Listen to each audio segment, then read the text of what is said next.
British lawmakers have returned to Parliament after a 17-day Christmas holiday to begin a detailed scrutiny of Prime Minister Boris Johnson's Brexit bill. This will be the last chance that members of Parliament are able to suggest changes to the agreement before the UK is due to leave the European Union at the end of the month. Among the proposed amendments are measures to ensure businesses from Northern Ireland can continue to have unfettered access to the UK market after Brexit. They're also expected to include legal provisions that guarantee the rights of EU nationals living in the UK and to ensure children of refugees can be reunited with their families. Boris Johnson wants to get the bill approved by the end of the week before he's due to meet with European Commission President Ursula von der Leyen.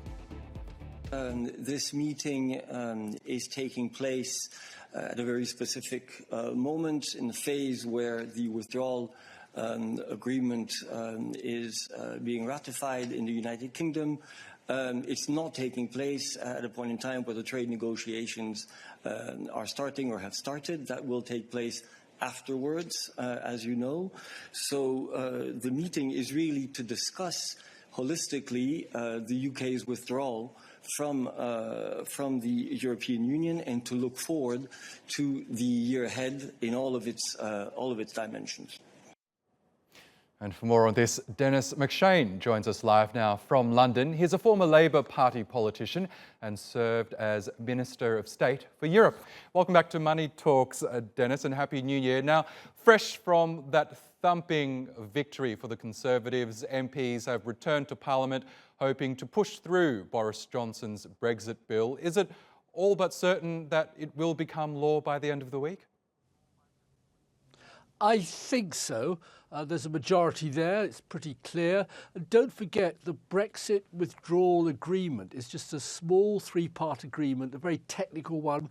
The money we owe Europe, and not being rude or unkind or deporting European citizens who live here, never in question. And then the question of Northern Ireland, where Mr Johnson has reversed Mrs May's position and basically said to Northern Ireland, you're on your own now. Live with the Republic of Ireland on the island of Ireland under EU rules, but you're going to have to fill in customs forms to send goods to the mainland of Britain.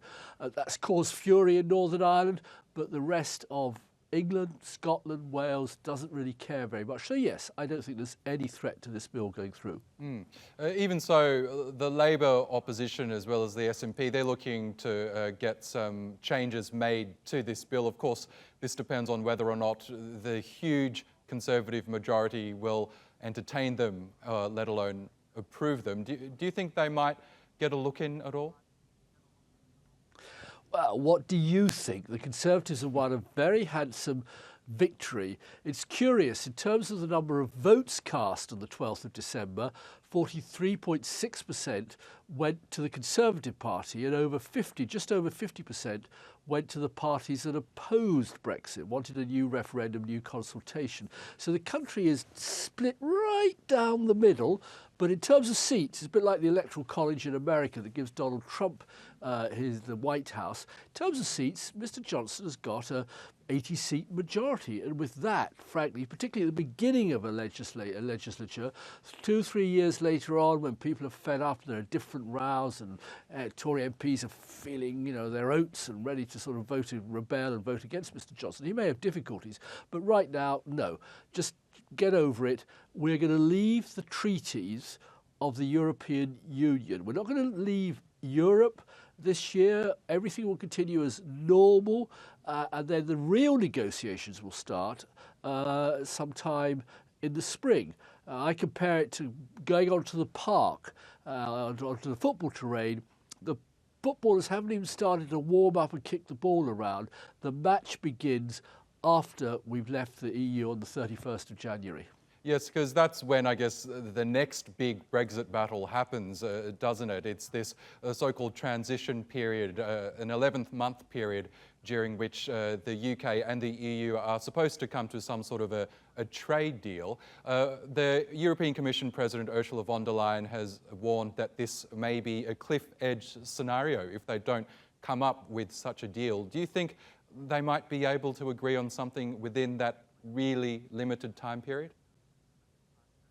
She arrives in London tomorrow. I'll be seeing her in the morning at the LSE, then she goes on to meet Boris Johnson, but I think that's more of a courtesy call. She's newly installed as Commission President. He's newly reinstalled as Prime Minister of Britain with a handsome election victory in his pocket.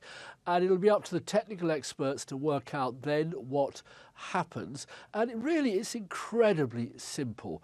Basically, Britain can get any kind of trade deal it wants from the EU, providing it doesn't then, as it were, demand the EU accepts that Britain can break lots and lots of EU rules and regulations that the other companies trading into Britain have to accept. So if for the time being we play the game of football, to use that metaphor, by the same rules as everybody else, then we'll have a good kickabout on the park. But if we say, oh, we want to play a bit of cricket at the same time, a bit of rugby, we want to go off and play baseball with Donald Trump, then the difficulties will start big time. And so nobody really knows. It's entirely up to Mr. Johnson. He can announce, I've got Brexit done. I have delivered the referendum result of 2016. We are leaving the European Union treaties. We are no longer subject to EU law as a treaty obligation, but then say, in pragmatic terms, we've always traded and had common rules with Europe over centuries, let alone over the 50 years of being together in the EU. So why don't we just carry on for a bit and see how we can work it through? Okay, until then, we'll keep an eye on how this debate in Parliament unfolds. Denis MacShane, always a pleasure. Thank you.